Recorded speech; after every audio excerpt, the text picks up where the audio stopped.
Welcome to another episode of our short online series discussing trauma-informed conflict resolution. My name is Andrea Melzer and I am a teacher, trainer, social worker and trauma-informed coach. I will be your host as we explore this series, which is tailored to diverse professional settings such as education, health and social care, foster care and beyond, as well as strategies to support parents navigating challenging situations at home. This time, we'll be learning about effective communication in health and social care with a trauma-informed approach. As health and social care professionals, it's crucial to understand how trauma influences emotional responses and communication. In this training session, we'll discuss how to communicate effectively with individuals who have experienced trauma and how to approach these situations with empathy, patience, and understanding.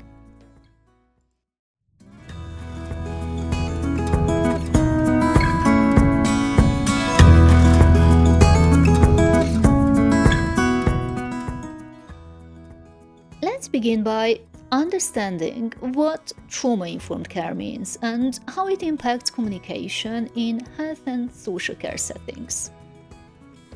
Trauma-informed care is an approach where we recognize and understand the impact of trauma on a person's behavior and emotional responses.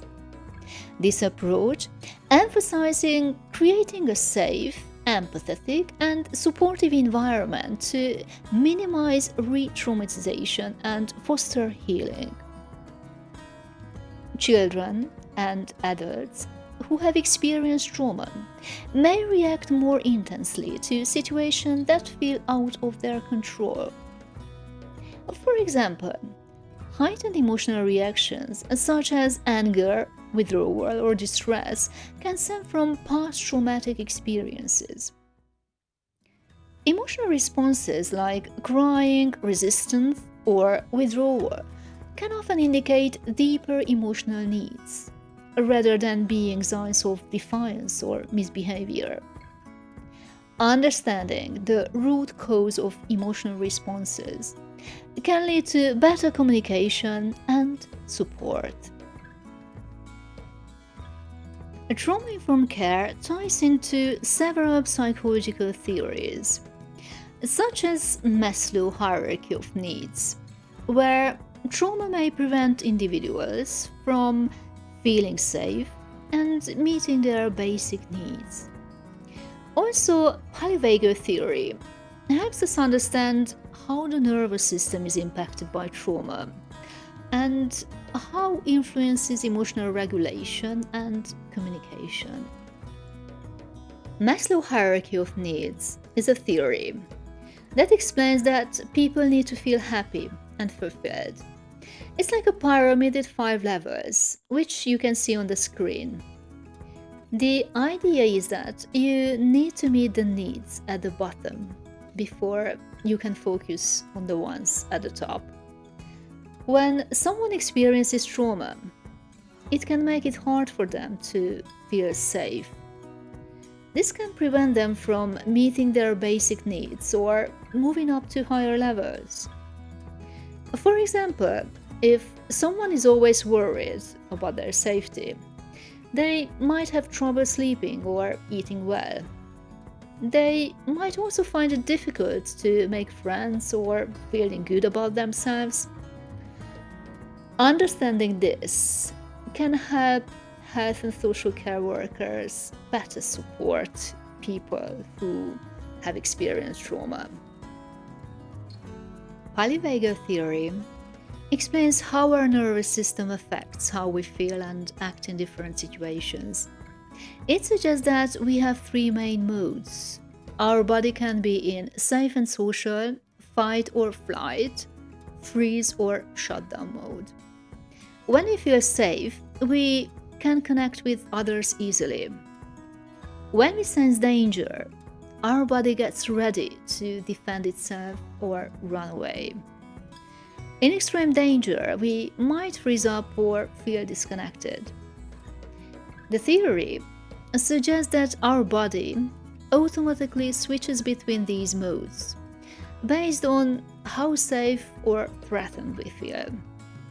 Understanding this can help health and social care workers recognize why people react in certain ways and learn to respond effectively to their clients. Now, let's take a look at a case study that highlights the importance of trauma informed communication. Sarah is a social worker at a community care facility, working with Michael, who is a 45 years old man with a history of childhood trauma, including neglect and emotional abuse. Michael has recently been having difficulty managing his emotions, particularly when faced with unexpected changes. One day, Sarah asked Michael to attend a meeting. Michael, who has been feeling overwhelmed by recent changes in the facility, responds by becoming visibly upset. He raises his voice, saying, "Why are you always pushing me to talk about things I don't want to discuss?" Sarah, who has a busy schedule and has been under pressure to keep appointments running on time, responds by saying, "Michael, this is important. You need to take this seriously. Stop being difficult." Sarah's response unintentionally dismisses Michael's emotional state and does not take it into account his past trauma. Michael feels misunderstood and unsupported, which worsens his emotional distress. He withdraws from his session and the situation escalates, with neither party feeling heard or understood.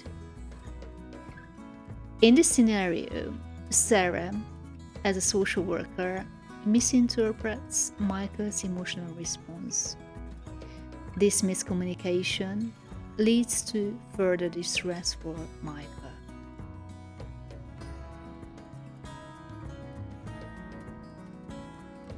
Now that we've seen how miscommunication can escalate in this case study, let's move on to discussing the key strategies that could have helped in this situation. By applying trauma-informed communication strategies, we can respond more effectively and create a safer, more supportive environment for individuals like Michael. Let's explore how we can use these strategies in practice. Before reacting to emotional situations, pause and reflect on what might be triggering the person's response. Understanding that past trauma can influence current behavior is key. In situations like Michael's, instead of dismissing feelings, it's essential to validate them. For example, you could say, "I can see that you are feeling upset, and I understand that this might be overwhelming. Let's take a moment." When possible, giving the individual some control can help reduce their feelings of helplessness. For example, "Would you prefer to talk about this now, or would you like to take a break and come back later?" Make sure to establish an emotional safe space for communication. For instance, speaking in a calm tone and maintaining open body language encourages trust. In the scenario with Michael, a trauma-informed response might look like this: "I understand that you are feeling upset, and I'm here to support you. Let's take a moment, and when you're ready, we can talk about how to make that meeting more comfortable for you." Think about a time when you had to manage a difficult emotional situation. How did you respond? Did you consider how trauma might have influenced the person's behavior? Take 30 seconds to reflect on this and, if comfortable, share your thoughts.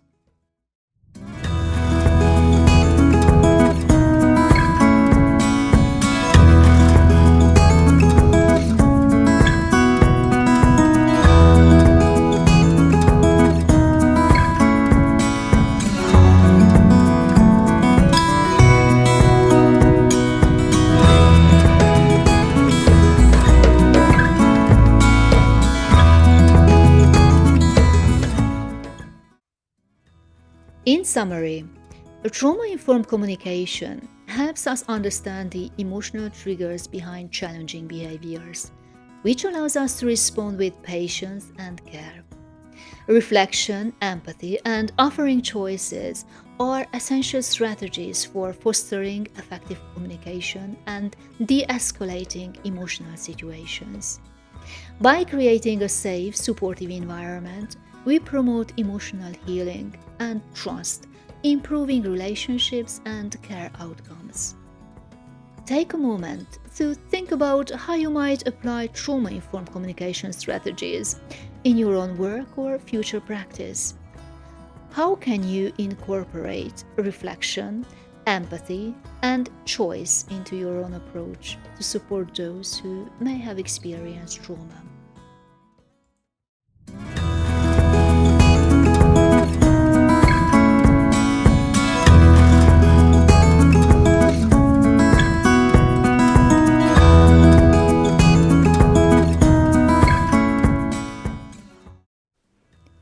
Thank you for listening, and I hope you found this short training session valuable. If you have any questions or would like further information, please don't hesitate to reach out. Take care.